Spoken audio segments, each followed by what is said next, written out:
masih di Islam itu Indah, jamaah Islam itu Indah dirahmati Allah. Waktunya kita kembali membacakan pertanyaan masuk yang dikirimkan oleh jamaah yang di rumah nih. Kalau gitu langsung aja kita kembali ke segmen Tanya Dong Ustadz. Kami semua tanya dong Ustadz.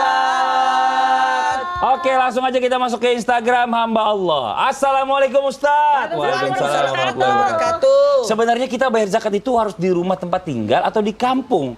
Tapi di kampung banyak yang membutuhkan Ustadz. Nah, ini bagaimana Ustadz Maulana nih? Maka solusi yang terbaik bagi dua. Oh, bagi dua? Bagi dua. Ada yang dibagi di kampung, ada yang dibagikan tempat-tempat. Tapi kalau kita tinggal di perumahan elit, mending di kampung. Karena yang membutuhkan di kampung. Maka solusi terbaik yang itu kan tadi, setor ke lembaga zakat. Lembaga zakat itu pasti tahu siapa-siapa yang berhak menerima. Ingat, memberi, menerima, meminta. Ini bahaya. 5 syaratnya ikhlas. Kalau kita ke lembaga zakat pasti ikhlas. Kita tidak tahu siapa, pokoknya karena ada banyak orang kan, mohon maaf ya, bantu aku ya. Oh iya. Nanti saya kasih zakat deh. Oh Ini gitu. salah ini, berarti sudah tidak ikhlas. Jangan pernah ada kalau. Jangan pernah jika tidak boleh. Harus betul-betul tangan kanan memberi, tangan kiri posting. Salah. Tangan kiri masuk belakang, lompat. Tangan kiri nggak lihat. Yang kedua, tangan kanan lagi. Ikhlas. Yang kedua adalah sasaran tepat, yang terbaik. Jadi jangan pernah yang tidak terbaik. Yang keempat adalah tidak menyakiti yang penerima. Penerima tidak boleh dipermalukan, tidak boleh disakiti. Jangan pernah menyakiti penerima. Jangan sampai tidak diterima. Sebagaimana terjadinya peristiwa Qabil dan Habil. Qabil memberikan binatangnya yang tumbuhan yang jelek, sementara Habil yang terbaik. Kemudian yang kelima, yakni mohon maaf harus dicamkan ini tidak boleh diungkit. Jangan diungkit, tapi dicatat boleh sebagai pembelajaran untuk rumus tahun depan apakah meningkat atau tidak. Lalu berkata begini, usahakan kita bersyukur akan keluarkan lagi sehingga tahun depan kita dapat rezeki lagi. Amin amin ya rabbal alamin. Makasih banyak Ustadz Maulana jawabannya. Kita masuk ke pertanyaan yang berikutnya. Masih dari Instagram @hambaAllah. Assalamualaikum Ustaz. Waalaikumsalam warahmatullahi wabarakatuh. Kalau buat orang tua menanggung zakat fitrah anaknya. Nah, usia berapa seorang anak harus menanggung zakatnya sendiri nih Ustadz, Ustazah? Ustazah Lulung mau izin jawab, silakan. Ya mohon izin Ustadz, Kak Fadli, guru-guruku. Jadi kalau kita ngomongin masalah zakat ya, ini kan memang kita udah ada ketentuannya bahwa kalau orang bisa mengeluarkan zakat itu, kalau bahasa zakat mah kalau dia udah punya penghasilan.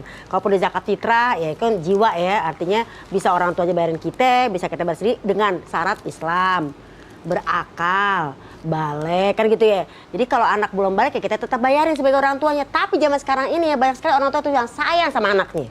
Jangankan anaknya masih kecil, anak udah kerja aja masih dibayarin zakat sama orang tuanya.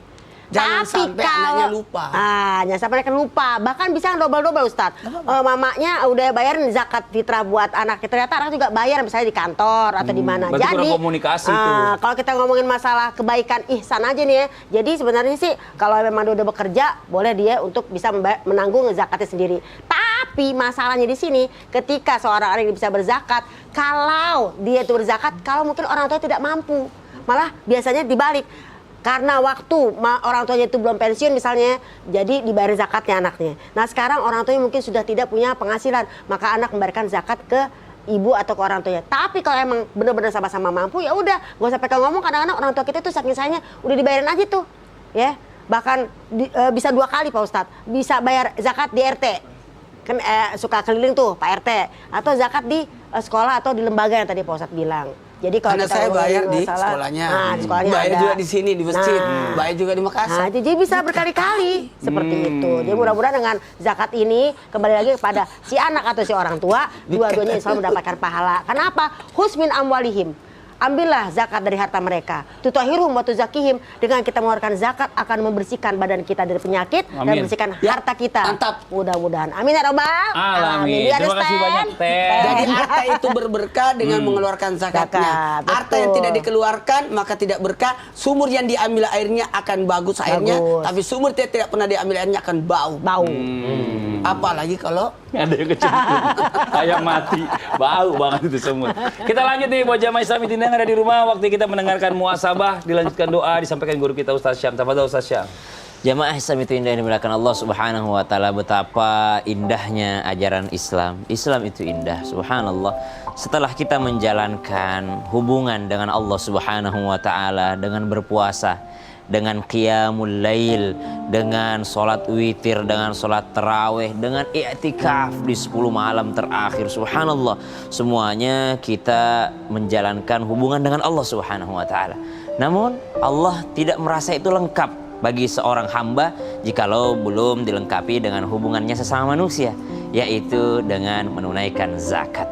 Ketika ia mengeluarkan hartanya dalam hal kewajibannya berzakat, maka bukan hanya memperbaiki hubungannya dengan Allah, tapi juga memperbaiki hubungannya sesama manusia. Sedekah yang wajib seperti zakat memang disyaratkan bagi sesama makhluk Allah yang beriman. Tapi sedekah yang sunnah itu kepada seluruh makhluk hidupnya Allah Subhanahu wa taala, kita bisa mengeluarkan sedekah tersebut. Teringat pesan guru kami, 2,5% dari hartamu itu adalah daripada jikalau diberikan ibarat dari 100% harta itu adalah satu tubuh yang sehat. Namun ternyata 2,5% dari 100% ini adalah cancer yang ada dalam tubuh. Maka jikalau engkau tidak mengeluarkan cancer itu dari dalam tubuhmu, maka 100%-nya akan rusak. Subhanallah, harta 100%, 2,5%-nya adalah sakitnya si hartanya. Maka kalau kau tidak mengeluarkan 2,5% dari 100% hartamu, maka akan rusak seluruh 100% harta tadi. Subhanallah. Maka mari kita perhatikan hal tersebut.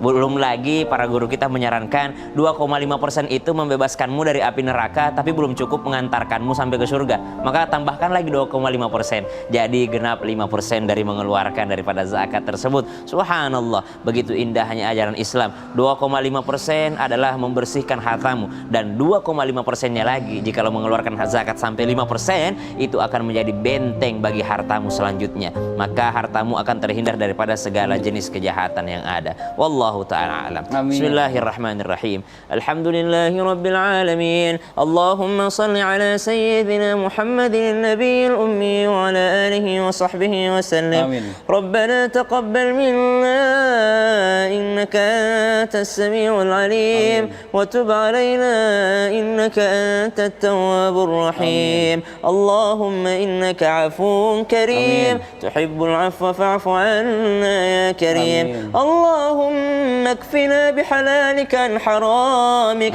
Ya Allah, cukupkan kami dengan yang halal sehingga kami tidak mencari yang haram. Wa aghnina bifadlika amman siwak. Ya Allah, perkaya kami dengan meminta kepadamu sehingga kami tidak meminta selain darimu ya Allah. Walhamdulillahi rabbil alamin.